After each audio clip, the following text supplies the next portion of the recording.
नमस्कार मित्रों। तो इससे पहले आपने मेरे इसी चैनल पर त्रिकोणमिति उसके बहुत सारी वीडियोज आप देख चुके हैं। आज मैं आपके सामने एक नई सीरीज स्टार्ट कर रहा हूँ, प्रारंभ कर रहा हूँ आपके क्षेत्रफल और आयतन की। वो आपके क्लास 9th में, क्लास 10th में, पटवार में या फिर जो आपका रीट फर्स्ट लेवल है उसमें सभी में आपके ये काम आएगी। और किसी भी कम्पिटिटिव एग्जाम में जहाँ पर मैथ आपके आती है वहाँ पर ये सारी चीज़ें आपके काम आएगी।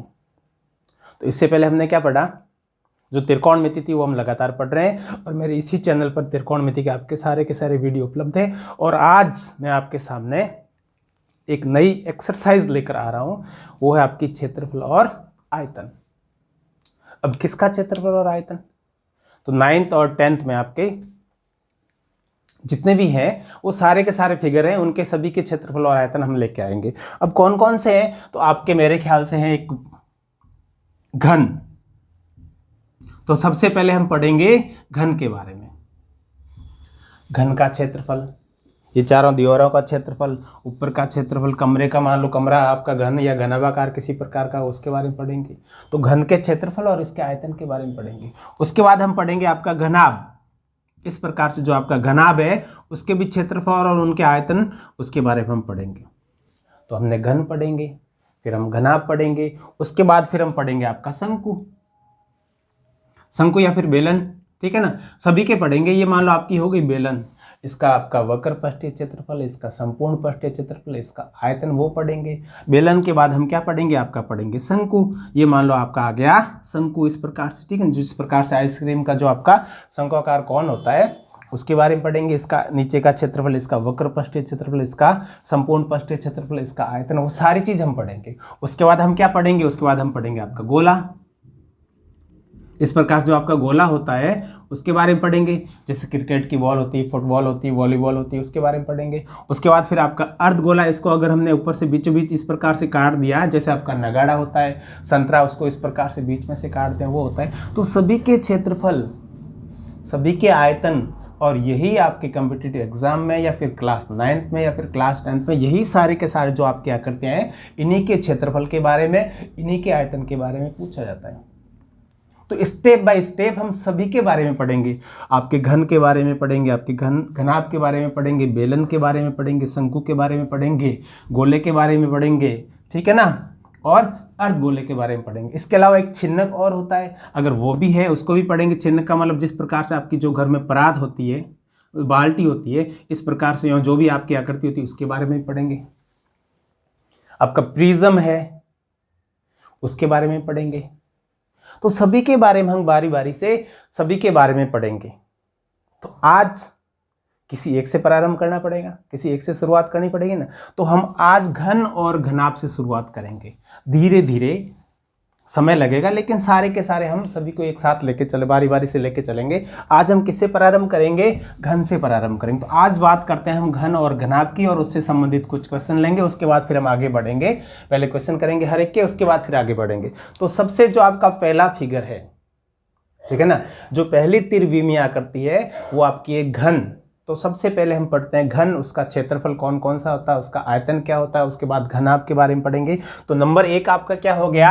घन। क्या हो गया? घन। घन के बारे में पढ़ेंगे। अब घन होता है क्या है? ऐसी त्रिविमीय आकृति जिसकी लंबाई, जिसकी चौड़ाई और जिसकी ऊंचाई अगर तीनों समान है तो उस प्रकार की आकृति को हम क्या बोलेंगे? घन बोलेंगे। जिसकी लंबाई, चौड़ाई, ऊंचाई तीनों समान हो। चलो आकृति बनाते हैं, उसके बाद देखेंगे क्या होता है। ये मान लो आपका इस प्रकार से, ये आपका एक वर्ग है, ऐसे बनाओ। उसके बाद फिर एक वर्ग इस प्रकार से बनाओ, ये आपका एक और वर्ग बन गया, ठीक है ना। जब हम इनको मिलाएंगे, इनके जो शीर्ष है इनको मिलाएंगे, ये जो आपके सामने आकृति आपको मिली, ये आपकी क्या हो गई? घन हो गई। ये आपका घन है। इसकी लंबाई, ये मान लो इसकी लंबाई है, इसको मैंने नाम दे दिया a। इसकी चौड़ाई, ये मान लो इसकी चौड़ाई है, इसको मैंने नाम दे दिया b। उसकी ऊंचाई, ये मान लो इसकी, सॉरी इसका नाम भी आपका a ही आएगा क्योंकि इसकी सभी भुजाएं क्या होती है? समान। तो a, चौड़ाई भी a और आपकी ऊंचाई भी क्या a। घनाभ में ये सारी अलग अलग हो जाएगी, l हो जाएगी, b या a जो भी आपका अलग अलग नाम होगा हम घनाभ के समय देखेंगे। यहाँ पर इसकी लंबाई भी a, चौड़ाई भी a और ऊंचाई भी a। अब सबसे पहले इसका क्षेत्रफल, तो घन का क्षेत्रफल, सबसे पहले क्या, घन का क्षेत्रफल। देखो कैसे ज्ञात करेंगे, जो आप अगर सामने से देखेंगे इसका जो वक्र पृष्ठीय क्षेत्रफल आपको जो सामने से दिख रहा है, तो आपको एक दिख रहा है वर्ग, क्या दिख रहा है, वर्ग दिख रहा है। तो वर्ग का क्षेत्रफल क्या होता है, बोले सर वर्ग का क्षेत्रफल तो होता है भुजा गुणा भुजा, यही तो होता है ना। जब हमने वर्ग की बात की तो वर्ग का क्षेत्रफल आपका होता है भुजा और गुणा भुजा। अब मैंने a गुणा a क्यों लिखा, क्योंकि हमने इस भुजा को भी a माना और इसको भी a माना, इसको भी a माना, तो आप कोई भी भुजा लेंगे आपको a ही मानना पड़ेगा। तो वर्ग का क्षेत्रफल होता है आपका भुजा गुणा भुजा। अब घन में फलक कितने होते हैं, देखो ये सामने वाला फलक, इधर वाला फलक, इधर वाला फलक, एक पीछे वाला फलक, एक नीचे वाला और एक ऊपर वाला, आपके 6 फलक हो गए। इसका मतलब 6 वर्गाकार कागज को अगर आप इस प्रकार से जोड़ेंगे आपको जो आकृति मिलेगी उसको हम क्या बोलेंगे, घन बोलेंगे। तो एक वर्ग का क्षेत्रफल आपका a गुणा a, और ऐसे ही कितने वर्ग इस घन में लगे हुए हैं, तो आप बोलेंगे सर इसमें तो 6 वर्ग लगे हुए हैं। इसका मतलब जो आपका a गुणा a है, इसको अगर मैं 6 से गुणा कर दूं तो आपको क्या मिलेगा, घन का क्षेत्रफल मिल जाएगा। इसका मतलब आप जब बात करें घन के क्षेत्रफल की तो 6a स्क्वायर, a गुणा a आपका a स्क्वायर हो गया ना, तो 6a स्क्वायर हो गया घन का क्षेत्रफल। सबसे पहला जो आपका फॉर्मूला है घन के क्षेत्रफल की बात हुई 6 गुणा a स्क्वायर। अब नेक्स्ट आपका है घन का आयतन, क्या है, आयतन। किसकी बात हो रही है, आयतन की बात हो रही है। तो इसका आयतन जब हम आयतन ज्ञात करेंगे तो इसमें सिंपल सा है, इसकी लंबाई, इसकी चौड़ाई, इसकी ऊंचाई, तीनों को आपस में गुणा कर दो। तो इसकी तो लंबाई भी आपकी a है, इसकी चौड़ाई भी a है और इसकी ऊंचाई भी a है। लंबाई चौड़ाई ऊंचाई तीनों इसकी तो a गुणा a है। जब तीनों a है इसका मतलब आपका हो गया a क्यूब। तो जब भी घन के आयतन की बात करनी हो हमें आंसर क्या मिलेगा, a क्यूब। तो घन का क्षेत्रफल 6a स्क्वायर, घन का आयतन आपका a क्यूब। एक चीज और, विकर्ण, क्या है आपका, विकर्ण,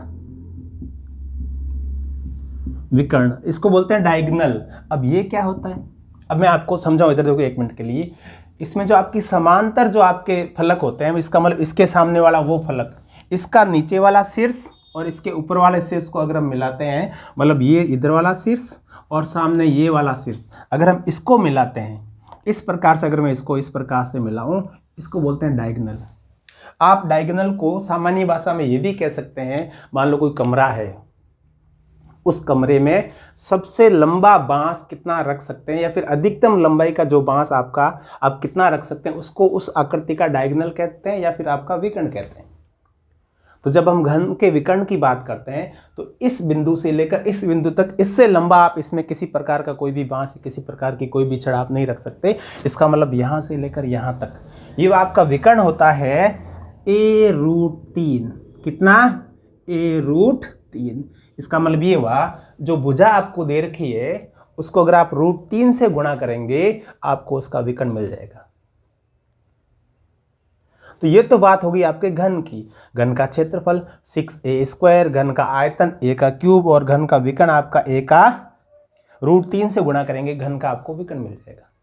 लेकिन एक चीज और, आपको प्रश्न पूछेंगे, बोले कमरा है, उसकी चारों दीवारों का जो आपका क्षेत्र है उस पर आपको रंग रोगन करना, उसको उस पर आपको पेंटिंग करनी या फिर उस पर आपको कलर करना, फिर उसका क्षेत्रफल आप देखो इस तरीके से भी घन के क्षेत्रफल से भी निकाल सकते हैं और दूसरा तरीका उससे भी निकाल सकते हैं। लेकिन वो कमरा जब आपका घनाभ होगा तो घनाभ के समय हम उसके बारे में बात करेंगे, उसका एक अलग से फॉर्मूला बनता है। पहले आप सारी चीज नोट करो, उसके बाद हम आगे बढ़ते हैं घनाभ की तरफ। ये नोट करो,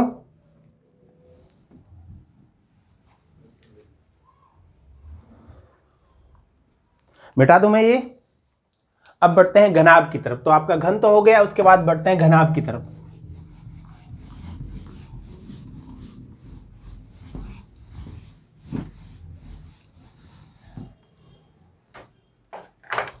नेक्स्ट है आपका घनाभ।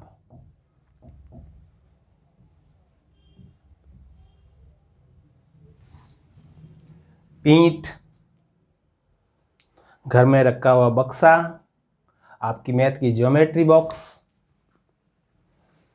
साबुन जो कपड़ा धोने वाला होता है, इस प्रकार की जितनी भी आकृति होती है उसको हम घनाभाकार आकृति कह सकते हैं। या फिर आपकी जो बुक होती है सामान्य, जो आपकी पुस्तक होती है, उसको भी हम एक घनाभाकार आकृति कह सकते हैं। तो इससे पहले हमने घन के बारे में पढ़ा, अब हम पढ़ेंगे घनाभ के बारे में। तो आकृति कैसी बनेगी? आपने ईंट तो सभी ने देख रखी होगी ना, किस प्रकार से होती है? इस प्रकार से एक आयत बनाओ, इसके नीचे फिर एक और आयत बनाओ, और इनके जो शीर्ष है उनको आप मिला दो, आपको जो आकृति मिलेगी वो किस प्रकार की मिलेगी? घनाभ के आकार की आकृति आपको मिलेगी। इस प्रकार से मिला दे। अब इसमें क्या है देखो, ये आपकी L लंबाई, ये आपकी B चौड़ाई और ये H ऊंचाई। इससे पहले जब हमने घन पढ़ा था उसकी लंबाई, उसकी चौड़ाई, उसकी ऊंचाई तीनों समान थी। हमने उसको नाम दिया था यार, ये भी आपका A था, ये भी A था, ये भी A था। लेकिन यहाँ पर आपकी तीनों अलग हो गई, ये L हो गई, ये B हो गई, H हो गई। अब मान लो कोई आपके सामने घनाभाकार आकृति है, अगर आप देखेंगे तो उसमें आप क्या देखेंगे? ये देखेंगे जो सामने एक कोई भी आपका क्षेत्र है उसके पीछे वाला वैसा का वैसा होता है। ये साइड वाला जो आपका क्षेत्र है, इसके इधर वाला जो आपका वैसे के वैसा होगा, और जो नीचे वाला भाग है ऊपर वाला वैसे के वैसा होगा। तो जब हम इसके क्षेत्रफल की बात करते हैं, घनाभ के क्षेत्रफल की बात करते हैं, किसकी बात करते हैं? क्षेत्रफल की बात करते हैं। तो क्या होगा? देखो ये इधर वाला, ये अगर मैं इसके क्षेत्रफल की बात करूं, ये जो नीचे वाला भाग मुझे दिख रहा है, अगर मैं इसकी बात करूं तो कौन कौन सा है? आप बोलेंगे सर ये तो L गुणा B है। ये हुआ ना भाई, ये लंबाई और ये चौड़ाई, और ये आयताकार भाग है। आयत की जब भी हम क्षेत्रफल की बात करते हैं लंबाई और चौड़ाई को गुणा करते हैं, इसका मतलब आपका L गुणा क्या हो गया? B। ये आपका हो गया L गुणा B हो गया। अब मैं साइड वाले क्षेत्र की बात करूं, ये जो आपके सामने दिख रहा है, मैं इसकी बात करूं, ये इस प्रकार से, ये आपका जो साइड वाला है ये भी तो आपका क्या है? आयताकार है। इसमें एक भुजा हो गई B और एक कितनी हो गई? H। तो एक आपकी हो गई L गुणा B, इसको अगर आपने ज्ञात किया। दूसरी आपकी हो गई BH, तो प्लस BH प्लस, अब मैं ऊपर वाले की बात करूं, ये जो ऊपर वाला, ये उधर वाला क्षेत्रफल है, तो आपका H गुणा L क्या हो जाएगा? आपका H गुणा L। इस प्रकार से ये आपके तीनों की आ गई, इसकी भी आ गई, इसकी भी आ गई, और जो उधर पीछे वाला है भाग उसकी भी आपकी आ गई, इसकी भी आपके, ये क्षेत्रफल इसका भी आपका आ गया। लेकिन एक चीज और, इसमें कितने फलक होते हैं? 6 फलक होते हैं, और आपने क्षेत्रफल कितनों का ज्ञात किया? 3 का। इसमें देखो, जैसा ये है वैसा का वैसा ऊपर वाला होगा, जैसा इधर वाला भाग है वैसा का वैसा इधर वाला भाग होगा, जैसा पीछे वाला भाग है वैसा का वैसा भाग क्या होगा? सामने वाला होगा। तो सेम टू सेम भाग होंगे। इसका मतलब ये जितने भी आपके LB, BH, HL है, अगर मैं इसको 2 से गुणा कर दूं तो आपको क्या मिलेगा? 6 के 6 फलक का क्षेत्रफल मिल गया। या आप ऐसे कह सकते हैं, इधर देखो 2 LB प्लस 2 BH और प्लस 2 HL। ठीक है ना? ये स्टेज इससे पहले का है। तो इसमें भी देखो आपका 2 पड़ा, इसमें भी 2 पड़ा, इसमें भी 2 पड़ा। अगर मैं 2 को कॉमन ले लूं तो 2 LB प्लस आपका BH और प्लस HL, ये आपका आ गया। तो पहले नंबर में और इसमें कोई फर्क नहीं, तो आपका क्षेत्रफल हो गया घनाभ का ये LB, BH, HL। L का मतलब लेंथ है, B का मतलब आपकी चौड़ाई, और ये क्या हो गया? ऊंचाई हो गई। तो क्षेत्रफल की बात तो यहाँ हो गई। अब हम बात करते हैं आयतन की। किसकी? आयतन की। घनाभ का आयतन। आपको कोई बॉक्स दे दी, संदूक दे दी, उसमें बोलो कितना अनाज आ सकता है। कोई कमरा है, उसमें बोलो कितनी हवा आ सकती है। इस प्रकार के अगर आपको कोई चीज़ पूछेंगे तो आपको आयतन ज्ञात करना पड़ेगा। तो आयतन के लिए जैसे हमने उसमें क्या किया था, हमने तीनों भुजाओं को आपस में गुणा किया था, A गुणा A गुणा A। यहाँ पर भी तीनों भुजाओं को गुणा कर देंगे, लेकिन यहाँ पर तीनों भुजाएं आपकी क्या है? अलग अलग है। इसका मतलब हम क्या करेंगे? आयतन ज्ञात करने के लिए हम करेंगे L गुणा B गुणा H। तो सिंपल सा अगर आप बोलें तो ये हो गया आपका LBH। किसका? घनाभ का आयतन। उसमें भी हमने क्षेत्रफल ज्ञात किया था, इसमें भी हमने ज्ञात कर लिया। उसमें हमने आयतन ज्ञात किया था, इसमें भी हमने ज्ञात किया। एक चीज़ हमने और उसमें ज्ञात की थी, विकर्ण, डायगोनल, ये ज्ञात किया था ना। तो विकर्ण नंबर 3 आपका इसमें भी ज्ञात करते हैं। विकर्ण का मतलब मैंने क्या समझाया था, किसी भी बंद आकृति में, कमरे जैसी आकृति में आप लंबी से लंबी छड़, लंबे से लंबा बांस कितना रख सकते हैं उसको विकर्ण बोलते हैं। यहाँ पर अगर आप देखेंगे इस कॉर्नर से लेकर इस कॉर्नर तक, या इस कॉर्नर से इस कॉर्नर, आपके अलग अलग कॉर्नर हो सकते हैं, अगर आप इनको मिलाएंगे या इस प्रकार से, ये आपका विकर्ण हो गया। ये इधर वाला जो आपके शीर्ष है नीचे वाला, और ऊपर वाला शीर्ष, और आमने सामने की भुजाओं के जो आपके होते हैं वो विकर्ण हो गया। विकर्ण ज्ञात करने का फॉर्मूला क्या होगा, तो चलो ये लिखो फॉर्मूला सीधा, रूट के अंदर l square plus B square plus H square. आप लंबाई का स्क्वायर कर दो, चौड़ाई का स्क्वायर कर दो, ऊंचा का स्क्वायर कर दो, और उसको किसके अंदर ले लो, रूट के अंदर ले लो, आपको इसका घनाभ का विकर्ण मिल जाएगा। ये आपके घनाभ का विकर्ण है। एक चीज और, मैंने आपको जब घन की बात होती मैंने बोला था, जब मान लो कमरा है और आपको ये प्रश्न पूछ ले, कमरे की चारों दीवारें हैं उनके पेंट करना, उसके कलर करना, ठीक है, उसमें किसी प्रकार की डिजाइन करनी, तो ये तो आप जो कमरे के 6 के 6 फलक है, जिसमें फर्श भी शामिल है, जिसमें छत भी शामिल है, सभी के सभी का हो रहा है। आपको सिर्फ जो 4 दीवार है उसी पे कलर करना है, उसका क्या होता है, उसका क्षेत्रफल ज्ञात करने का तरीका क्या है। इधर देखो, चारों दीवारों का क्षेत्रफल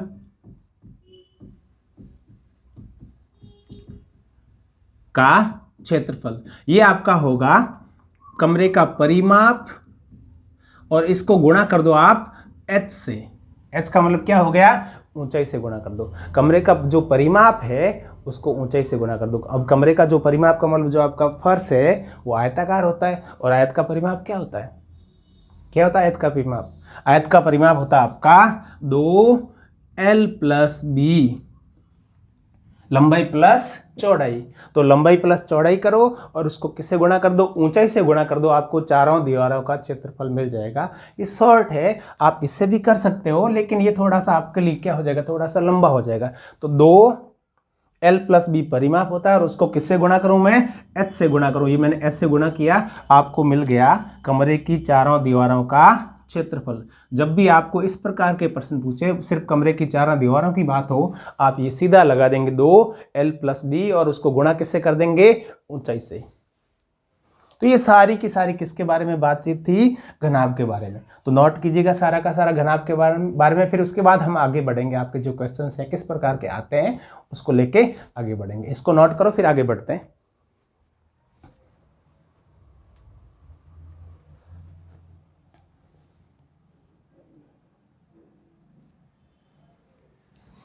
मिटा दूं मैं ये सारा,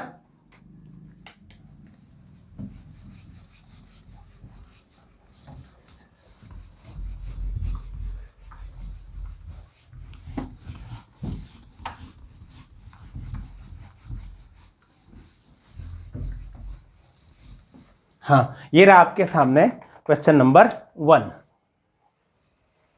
क्या है, 1.5 मीटर लंबा, 1.2 मीटर चौड़ा और 65 सेंटीमीटर गहरा प्लास्टिक का एक डिब्बा बनाया जाना है। आपको एक प्लास्टिक का डिब्बा बनाना है, ठीक है ना। आंसर नंबर 1,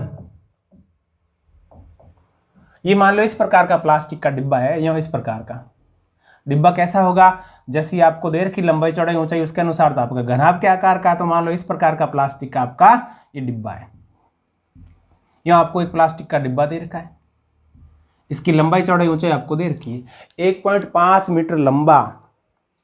ये लंबाई इसकी कितनी दे रखी है, 1.5 मीटर।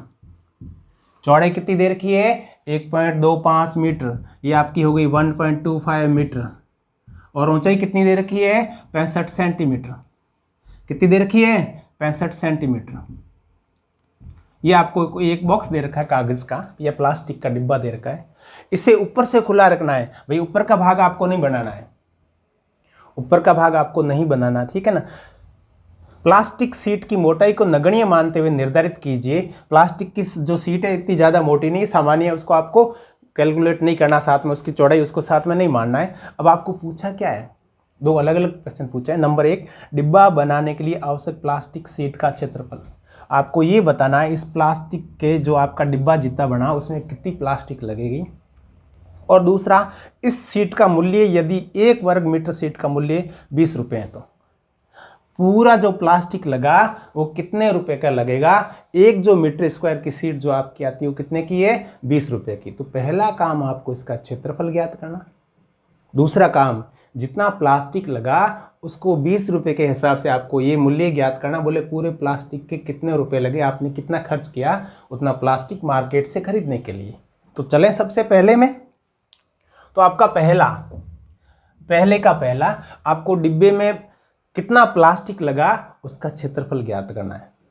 और आपको प्रश्न में ये बोला है डिब्बा ऊपर से खुला है, इसका मतलब ऊपर के भाग में आपका प्लास्टिक नहीं लगा है। 4 जो आपकी दीवारें हैं डिब्बे की उधर लगा है, और जो नीचे वाला पैंदा है, ठीक है ना, जो इसका पैंदा नीचे वाला भाग है उसमें आपका प्लास्टिक लगा है। तो 4 दीवार का क्षेत्रफल और पैंदे का क्षेत्रफल जोड़ेंगे, आपको प्लास्टिक का कुल क्षेत्रफल आपको मिल जाएगा। करें तो इसमें देखो L बराबर आपका 1.5 मीटर। एक चीज और, जब भी हम गणित के क्वेश्चन करते हैं जो यूनिट है, इकाई है, वो एक जैसी होनी चाहिए। इसमें देखो आपको 2 जो माप हैं, ये मीटर में दे रखा है, ये मीटर में दे रखा है, तीसरा आपको दे रखा है सेंटीमीटर में। अब आपकी इच्छा है, आप चाहो तो सभी को सेंटीमीटर में बदल सकते हो, आप चाहो तो सभी को मीटर में बदल सकते हो, लेकिन इकाई एक जैसी होनी चाहिए, इकाई अलग अलग नहीं हो सकती। आप इन दो को तो ले मीटर में और इनको ले सेंटीमीटर में, ऐसा संभव नहीं है, ऐसा पॉसिबल नहीं है। तो मैं क्या करूं, इसको भी सेंटीमीटर में चेंज कर दूं, इसको भी सेंटीमीटर में चेंज कर दूं, और ये अपने आप में सेंटीमीटर है। तो 1.5 मीटर मैं इसको कह सकता हूं 150 सेंटीमीटर। आपका B 1.25 मीटर मैं इसको कह सकता हूं 125 मीटर। और आपका H ये आपका 65 सेंटीमीटर दे रखा है, सॉरी ये सेंटीमीटर 125 सेंटीमीटर, और ये आपका कितना 65 सेंटीमीटर। तो अब मैंने तीनों को सेंटीमीटर में चेंज कर दिया। ये आपका 150 सेंटीमीटर, ये आपका 125 सेंटीमीटर, और ये आपका कितना 65 सेंटीमीटर। अब आपको ये पूछा डिब्बे में प्लास्टिक कितना लगा। पहले तो चारों जो आपकी दीवारें हैं डिब्बे की उसमें प्लास्टिक ज्ञात करते हैं। उसके लिए मैंने क्या बोला था, परिमाप गुणा ऊंचाई। तो डिब्बे में लगा प्लास्टिक, भैया साइड का 2L + B और ऊंचाई से गुणा कर देंगे। ये तो हो गया चारों साइड का। नीचे पैंदा भी तो प्लास्टिक का बना, ऊपर का खाली है पैंदा, इसका मतलब L गुणा B, लंबाई गुणा चौड़ाई। इनको जब आप गुणा करेंगे तो आपको पैंदे का क्षेत्रफल मिल जाएगा। इनको आप जब जोड़ेंगे दोनों को, आपको डिब्बे में कितना प्लास्टिक लगा उसका आपको उत्तर मिल जाएगा। जो 2 की जगह 2, L लंबाई कितनी है 150, B चौड़ाई कितनी है 125, और इसको मैं गुणा किससे करूं 65 से, प्लस ये L और B ये आपका है 150 और गुणा 125, ये आपको पूरा का पूरा प्लास्टिक उसका क्षेत्रफल मिल जाएगा।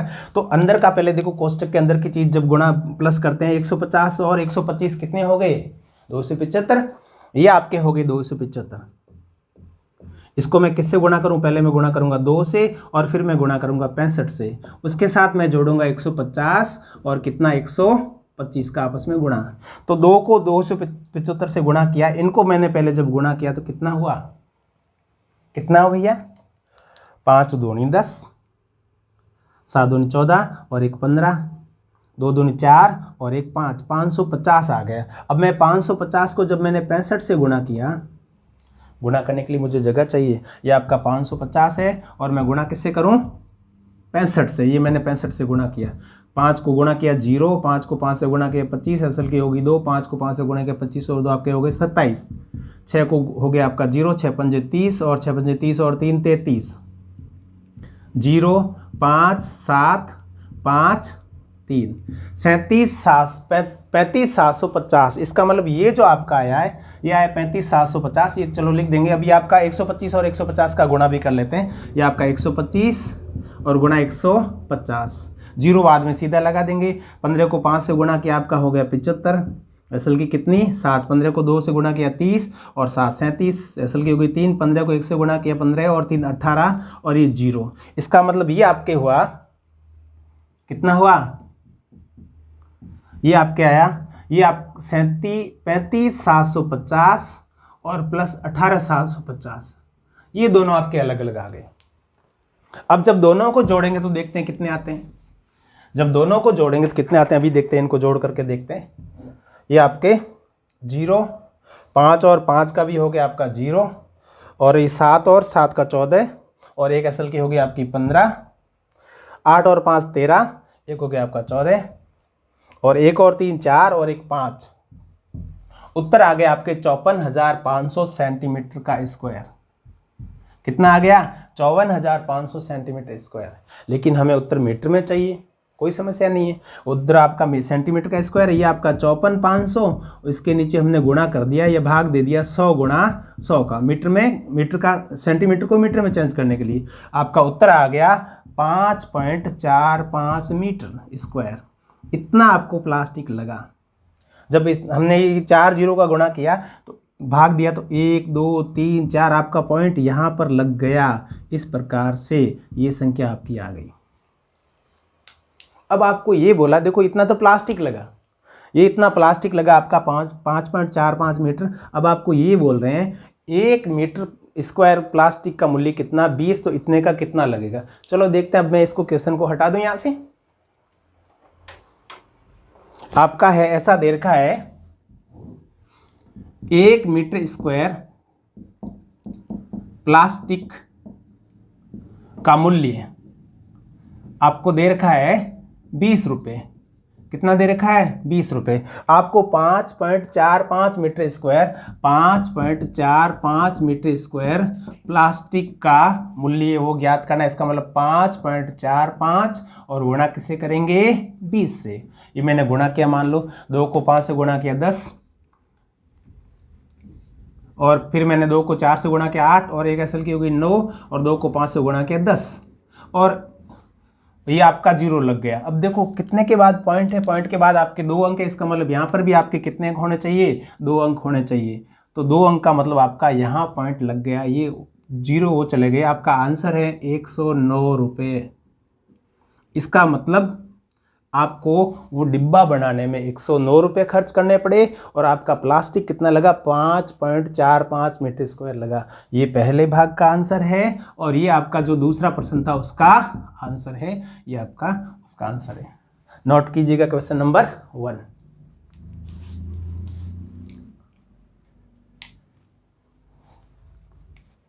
आज के लिए इतना ही। क्वेश्चन नंबर 2 3 4 5 जितने भी होंगे, सैकड़ों की संख्या में होंगे, सारे के सारे करेंगे, लेकिन नेक्स्ट वीडियोस में। तो आज आज्ञा दीजिए। जय हिंद, जय भारत।